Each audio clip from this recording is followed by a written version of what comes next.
Ini adalah kisah hidup Raja Korun yang luar biasa dan membuat merinding. Sebuah narasi yang diabadikan dalam Al-Quran sebagai peringatan abadi. Kisah ini bercerita tentang seorang raja yang terlalu mempercayai kecerdasannya sendiri, menentang Allah dan nabinya, hingga akhirnya menghadapi kehancuran total yang tragis. Tiran yang disebutkan dalam Al-Quran ini telah melegenda bukan hanya karena kejahatannya, tetapi karena kekayaannya yang tak terbayangkan oleh akal manusia.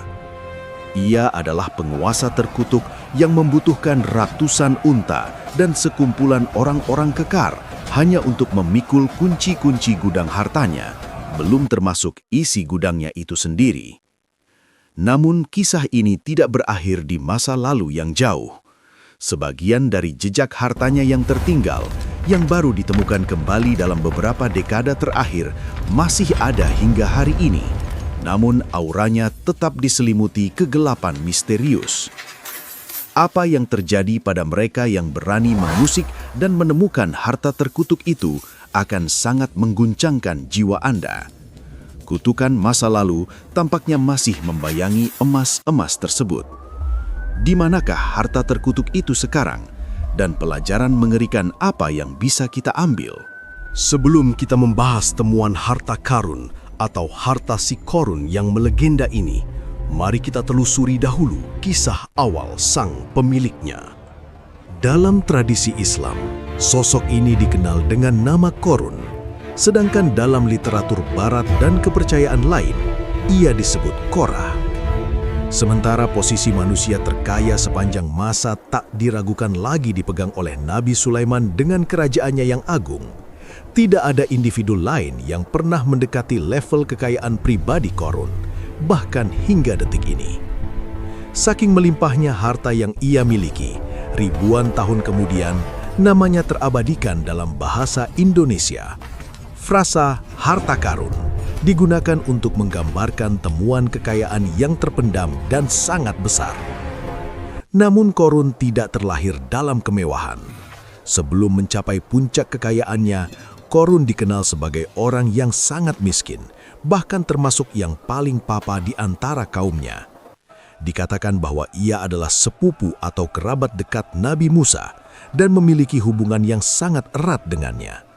Hubungan kekerabatan ini begitu dekat sehingga Nabi Musa memainkan peran penting dalam transformasi hidup Korun dari kemiskinan menuju kemakmuran, sebuah perubahan yang kelak menjadi ujian terberatnya. Sebelum menerima cahaya iman melalui Musa, Korun menjabat sebagai perwakilan atau pejabat rendah Bani Israel di istana Fir'aun. Meskipun bekerja di lingkungan istana, kondisi keuangannya tetap memprihatinkan. Namun setelah membeluk iman, terjadi perubahan drastis pada kepribadiannya. Korun mengabdikan dirinya sepenuhnya pada ilmu pengetahuan, kebijaksanaan, dan ibadah. Ia dikenal sebagai sosok yang soleh, bekerja untuk kepentingan kaumnya, dan tidak pernah melalaikan pengabdiannya kepada Allah. Bahkan riwayat menyebutkan bahwa setelah Nabi Musa, Korun adalah orang yang paling indah dan merdu bacaan Tauratnya. Sopan santun, kefasihan, dan luasnya pengetahuannya memberinya tempat istimewa dan rasa hormat yang tinggi di antara Bani Israel. Meskipun memiliki kedudukan spiritual yang tinggi, gemerlap kekayaan dan kekuasaan mutlak Fir'aun perlahan menyilaukan mata hati Korun. Kemiskinan mulai terasa sebagai beban yang tak tertahankan. Suatu hari, dengan hati yang gelisah, Korun mendatangi Nabi Musa dan mengutarakan keinginan terpendamnya. "Tolong," pintanya dengan sangat.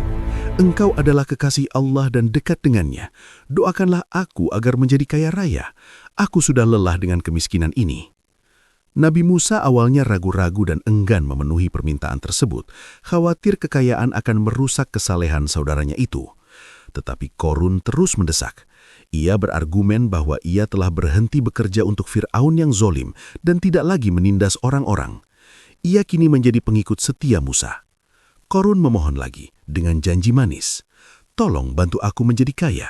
Aku bersumpah akan menggunakan apa yang aku peroleh untuk amal soleh, membantu orang miskin dan memperkuat dakwah ini." Luluh oleh janji-janji tersebut, Nabi Musa akhirnya setuju untuk mendoakannya. Seiring berjalannya waktu, melalui berkah doa Musa, Allah membuka pintu pengetahuan bagi Korun. Ia dianugerahi ilmu alkimia, sebuah kemampuan langka untuk memanipulasi materi, mengubah bahan dasar biasa menjadi emas murni, berlian, rubi, dan segala jenis permata berharga. Dengan ilmu ini, Korun mulai menumpuk kekayaan dengan kecepatan yang tidak wajar dan luar biasa. Melihat potensi kejatuhan ini, iblis terkutuk tidak tinggal diam. Ia mendekati Korun dalam wujud manusia yang bijak dan perlahan menjadi teman kepercayaannya. Dengan kedok persahabatan yang tulus, iblis mulai menanamkan benih kelalaian. "Wahai Korun," bisik iblis, "lihatlah hartamu. Marilah kita dedikasikan 1 hari dalam seminggu untuk bekerja mengelola harta ini alih-alih beribadah dan gunakan 6 hari sisanya untuk beribadah kepada Tuhanmu. Itu pembagian yang adil." Korun yang sebenarnya tidak perlu bekerja keras karena kemudahan ilmu alkimianya, sebelumnya menghabiskan ke-7 hari dalam seminggu untuk beribadah. Namun, saran itu terdengar masuk akal dan menggoda. Korun membayangkan jika ia meluangkan sedikit waktu untuk bisnis, ia bisa menjual permatanya dan menjadi lebih kaya lagi demi amal. Ia pun menerima tawaran itu. Itu adalah langkah pertama menuju jurang. Setelah Korun terbiasa, iblis kembali dengan saran baru. "Wahai Korun, harta ini semakin banyak dan butuh perhatian. Mari kita sekarang bekerja selama setengah minggu dan beribadah selama setengah lainnya. Dengan cara ini, kita bisa mendapatkan lebih banyak kekayaan dan menyumbangkan lebih banyak lagi kepada orang miskin di jalan Allah." Rasionalisasi ini membuat Korun mulai mengkompromikan prinsip-prinsip ibadahnya. Tawaran ini tampak lebih menarik dan logis baginya. Ia pun menerimanya. Rencana iblis berjalan mulus. Ia perlahan tapi pasti meyakinkan Korun untuk terus memperpanjang jam kerjanya. "Mari kita bekerja lebih banyak lagi. Semakin banyak uang, semakin banyak kebahagiaan yang bisa kita beli untuk orang miskin," hasut iblis. Akhirnya, ibadah Korun menjadi sisa-sisa waktu, sementara ambisi duniawinya menjadi prioritas utama. Saat hati Korun semakin dipenuhi dengan ambisi duniawi dan cinta harta, cahaya kesolehan di hatinya perlahan padam. Ia mulai kehilangan semua sifat baik, kerendahan hati, dan kasih sayangnya. Kesombongan dan keangkuhannya tumbuh subur hari demi hari. Korun mencapai tingkat kekayaan yang tak masuk akal dalam waktu singkat. Ia hidup dalam kemewahan yang melampaui mimpi liar siapapun. Ia membangun istana-istana megah dengan dinding berlapis emas, dikelilingi pelayan dan pengawal pribadi. Setiap kali ia keluar rumah, ia memamerkan kemewahannya dengan mengenakan jubah sutra bertahtakan permata, diiringi parade harta benda yang menyilaukan mata rakyat jelata. Saking banyaknya hartanya, kunci-kunci gudang penyimpanan saja menjadi beban berat. Al-Quran menggambarkan bahwa kunci-kunci itu harus dipikul oleh sekelompok orang yang kuat.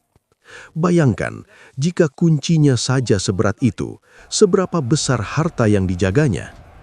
Namun, seiring bertambahnya tumpukan emasnya, bertambah pula kekosongan jiwanya. Korun lupa tentang ibadah, lupa pada janji sedekahnya, dan melupakan realitas mutlak bahwa semua harta hanyalah titipan Allah. Lebih buruk lagi, rasa syukur berubah menjadi dengki. Korun mulai merasa iri terhadap Nabi Musa, padahal ia berhutang seluruh pengetahuan dan kekayaannya pada doa Musa. Namun alih-alih cinta dan hormat, Korun merasa tersaingi.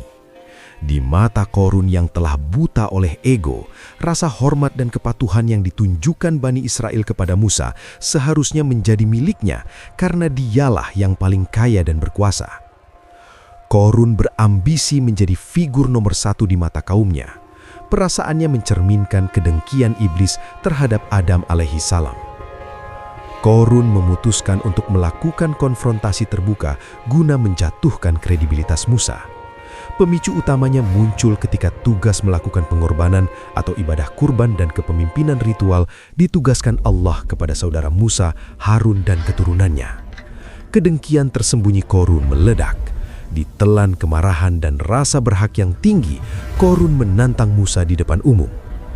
"Wahai Musa," serunya dengan nada meremehkan, "engkau telah memberikan saudaramu Harun tugas mulia mempersembahkan kurban, tetapi aku tidak ditugaskan apapun yang setara. Padahal aku membaca Taurat dengan lancar, aku memiliki ilmu dan aku memiliki harta. Bagaimana aku bisa menahan ketidakadilan seperti ini?" Musa menjawab dengan tenang namun tegas, "Tugas dan pangkat ini diberikan kepada Harun bukan oleh keinginanku, tetapi ini adalah ketetapan Allah yang Maha Kuasa." Qorun menolak percaya dan menuntut bukti nyata.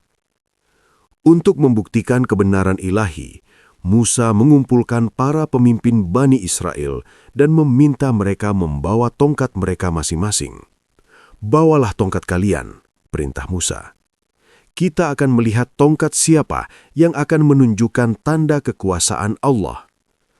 Tongkat siapapun yang berubah menjadi hijau dan menumbuhkan daun akan menandakan orang yang pantas mendapatkan tugas ini. Satu persatu tongkat diletakkan. Atas izin Allah, hanya tongkat Harun yang berubah hijau, bertunas, dan menumbuhkan dedaunan segar. Itu adalah mukjizat yang nyata. Namun, hati Qorun telah tertutup rapat oleh egonya. Alih-alih tunduk, ia berteriak, "Ini tidak lain hanyalah sihir. Engkau menyihir mata kami." Pemberontakannya menjadi semakin liar. Ketika Allah memerintahkan Bani Israel untuk menempelkan garis-garis biru pada pakaian mereka sebagai tanda identitas, Qorun menolak mentah-mentah. Ia mengklaim itu hanyalah cara Musa untuk merendahkan mereka, membedakan tuan dari budak, padahal itu adalah perintah Tuhan. Puncak kedurhakaan Qorun terjadi ketika Nabi Musa menyampaikan perintah Allah tentang kewajiban zakat. Bagi Qorun yang kikir, memberikan sebagian hartanya, meskipun sedikit, adalah hal yang mustahil. Ia merasa harta itu adalah hasil jerih payah dan kecerdasannya sendiri, ilmu alkimia, bukan pemberian Tuhan. Ia mengumpulkan para pengikutnya dan menghasut, "Wahai Bani Israel, lihatlah Musa. Sampai sekarang kalian mematuhi semua perintahnya. Tapi kini dia ingin merampas harta kalian dengan dalih zakat." Qorun kemudian menyusun rencana paling jahat untuk membunuh karakter Musa. Ia menyuap seorang wanita tunasusila dengan harta yang melimpah untuk memfitnah Musa di hadapan seluruh kaumnya. Pada hari yang ditentukan, ketika Musa sedang berkhotbah di hadapan ribuan orang tentang hukum moral dan hukuman bagi pezina, Qorun menyela dengan suara lantang, "Hukum itu berlaku untuk siapa saja, bahkan jika orang itu adalah engkau, wahai Musa?" Musa menjawab tanpa ragu, "Ya, bahkan jika itu aku." Qorun tersenyum licik, "Maka ketahuilah, Bani Israel mengatakan engkau telah berzina dengan wanita fulanah." Suasana menjadi tegang dan hening. Musa meminta wanita itu didatangkan. Ketika wanita itu berdiri di hadapan Nabi Musa, melihat wajah sang nabi yang memancarkan cahaya kebenaran, hati wanita itu bergetar hebat. Ketakutan kepada Allah tiba-tiba menyergapnya. Musa bertanya dengan lembut namun penuh wibawa, "Demi Allah yang membelah laut untuk kita, katakanlah yang sebenarnya. Apakah aku pernah melakukan itu?" Wanita itu gemetar, menangis, dan akhirnya berteriak, "Tidak, demi Allah, mereka berbohong. Qorun membayarku dengan harta untuk memfitnahmu." Kebenaran terungkap. Penduduk Bani Israel terperanjat. Nabi Musa yang hatinya terluka oleh fitnah keji kerabatnya sendiri, segera bersujud syukur dan berdoa. Allah kemudian mewahyukan kepadanya, "Wahai Musa, hari ini aku telah menempatkan bumi di bawah perintahmu. Perintahkanlah apa yang kau kehendaki." Nabi Musa bangkit dan menatap Korun dengan tatapan keadilan. Ia memerintahkan bumi, "Wahai bumi, telanlah mereka." Seketika itu juga, tanah di bawah kaki Korun dan istananya mulai retak. Dengan setiap perintah Musa, bumi menelan mereka sedikit demi sedikit. Mula-mula sampai mata kaki, lalu lutut, kemudian pinggang. Korun yang sombong kini berteriak memohon ampun, memanggil-manggil nama Musa dengan putus asa. Namun Musa yang biasanya lembut, kini bersikap tegas demi menegakkan kehormatan agama Allah. Ia melanjutkan perintahnya hingga akhirnya Korun, pengikut setianya, beserta seluruh istana dan tumpukan emasnya, lenyap ditelan perut bumi tanpa sisa. Sebagaimana disebutkan dalam Al-Quran, Surah Al-Qasas ayat 81. Maka kami benamkan dia, Korun, bersama rumahnya ke dalam bumi, maka tidak ada baginya satu golongan pun yang akan menolongnya selain Allah, dan dia tidak termasuk orang-orang yang dapat membela diri. Lalu di mana harta itu sekarang? Sebelum membahas penemuan modern yang menggemparkan, mari luruskan sejarah agama dan legenda rakyat yang beredar luas di berbagai belahan dunia. Secara historis dan tekstual Al-Quran, Korun hidup sezaman dengan Nabi Musa dan Fir'aun di Mesir kuno. Oleh karena itu, peristiwa Al-Khasf, penenggelaman ke dalam bumi, terjadi di wilayah Mesir. Banyak masyarakat Mesir hingga kini meyakini lokasi tersebut berada di daerah Al-Fayum, di mana terdapat sebuah danau yang bernama Danau Korun atau Birket Korun. Konon, di dasar danau itulah istana Korun terkubur, meskipun arkeolog menyatakan bangunan di sekitarnya adalah kuil dari masa yang berbeda. Namun nama Korun atau Karun dalam bahasa Turki dan Persia telah menjadi simbol universal untuk kekayaan tanpa batas yang melintasi batas geografis. Di Turki, terdapat legenda tentang harta karun yang sebenarnya merujuk pada kekayaan Raja Croesus atau Kroisos dari kerajaan Lydia yang hidup ratusan tahun setelah zaman Nabi Musa. Meskipun berbeda zaman dan lokasi, kekayaan Raja Lydia ini begitu melegenda hingga masyarakat setempat menyamakannya dengan Korun. Inilah harta yang kelak memicu kisah kutukan modern yang akan kita bahas. Pengaruh kisah ini bahkan begitu kuat hingga meresap ke dalam budaya Nusantara. Di Indonesia, kata treasure tidak diterjemahkan sebagai harta terpendam, melainkan secara spesifik disebut harta karun, hartanya si Korun. Hal ini terjadi karena orang-orang tua kita dahulu percaya bahwa harta Korun yang ditelan bumi itu tidak diam di satu tempat. Harta itu diyakini terus bergerak di dalam perut bumi dan bisa muncul secara acak di mana saja. Jadi, setiap kali seseorang menemukan emas atau kendi berisi uang kuno saat menggali tanah di kebun belakang rumah, mereka menyebutnya sebagai serpihan harta karun yang muncul kembali. Dan benar saja, manifestasi dari legenda harta yang membawa petaka ini seolah menemukan buktinya kembali di era modern berikut ini. Ribuan tahun kemudian, kisah ini kembali menghantui dunia modern. Sebuah penemuan luar biasa terjadi di Provinsi Izmir, wilayah Uşak, Turki. Di sebuah desa di sepanjang jalan Izmir-Uşak, sekelompok penduduk desa yang dipandu peta kuno melakukan penggalian ilegal. Mereka menemukan sebuah makam kuno, dan di dalamnya tersembunyi harta karun yang menyilaukan, 520 keping perhiasan emas murni, bros, dan artefak berharga lainnya.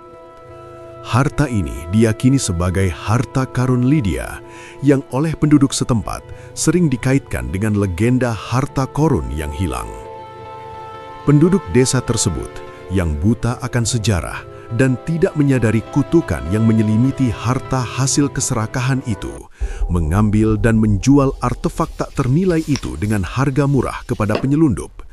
Mereka merayakan kekayaan instan mereka. Namun kegembiraan itu tidak bertahan lama. Serangkaian kejadian mengerikan mulai menimpa para penemu harta tersebut. Satu persatu dari mereka menemui ajal atau nasib buruk yang tidak wajar. Ada yang tewas mengenaskan tertimpa traktornya sendiri. Ada yang mendadak buta tanpa sebab medis. Ada yang kehilangan kewarasan dan menjadi gila. Serta ada yang keluarganya hancur berantakan. Harta itu sendiri sempat diselundupkan ke Amerika Serikat dan dipajang dengan bangga di Museum Metropolitan New York sebagai harta karun Lydia. Namun, setelah mengetahui asal-usul ilegalnya, pemerintah Turki berjuang keras melalui jalur hukum. Setelah bertahun-tahun dan biaya jutaan dolar, Turki berhasil merebut kembali harta itu pada tahun 1993. Kini, sebagian kecil dari apa yang disebut harta karun Korun itu dipajang di Museum Arkeologi Uşak. Namun, bahkan di museum, aura misteriusnya tetap terasa. Berita mengejutkan kembali mengguncang dunia ketika media internasional seperti The Guardian dan BBC melaporkan skandal besar pada tahun 2006. Terungkap bahwa direktur museum itu sendiri, Kazim Akbiyiklioglu, telah mencuri artefak paling berharga dari koleksi tersebut, sebuah bros emas berbentuk kuda laut bersayap atau winged seahorse brooch, dan menggantikannya dengan tiruan palsu demi membayar utang judi yang menumpuk. Sang direktur akhirnya ditangkap dan dijatuhi hukuman penjara. Dalam pengakuannya yang dikutip banyak media, ia menyalahkan kutukan harta tersebut atas nasib buruk yang menimpanya, seolah-olah keserakahan yang sama yang menghancurkan Korun ribuan tahun lalu masih hidup dalam emas itu. Bros asli tersebut kemudian ditemukan di Jerman dan akhirnya dikembalikan lagi ke Turki pada tahun 2013, menjadi saksi bisu dari keserakahan manusia yang melintasi zaman. Kisah Raja Korun bukan sekadar dongeng, melainkan peringatan keras bagi umat manusia. Ia mengajarkan kita bahwa kekayaan duniawi, kecerdasan, dan status sosial hanyalah ujian sementara, bukan tanda kemuliaan di mata Allah. Kecintaan yang berlebihan pada materi, materialisme, dapat menjadi hijab atau penghalang tebal antara manusia dan penciptanya, serta mengeraskan hati terhadap sesama. Harta yang tidak diberkahi tidak akan membawa ketenangan, melainkan kecemasan dan pada akhirnya kehancuran. Seperti sabda Nabi Muhammad SAW yang menyentuh hati, "Jika dunia ini memiliki nilai di sisi Allah walau seberat sayap nyamuk saja, niscaya Dia tidak akan memberi orang kafir minum darinya walau seteguk."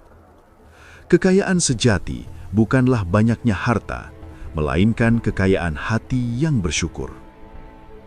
Ya Allah, kami berlindung kepadamu dari fitnah dunia yang menyilaukan.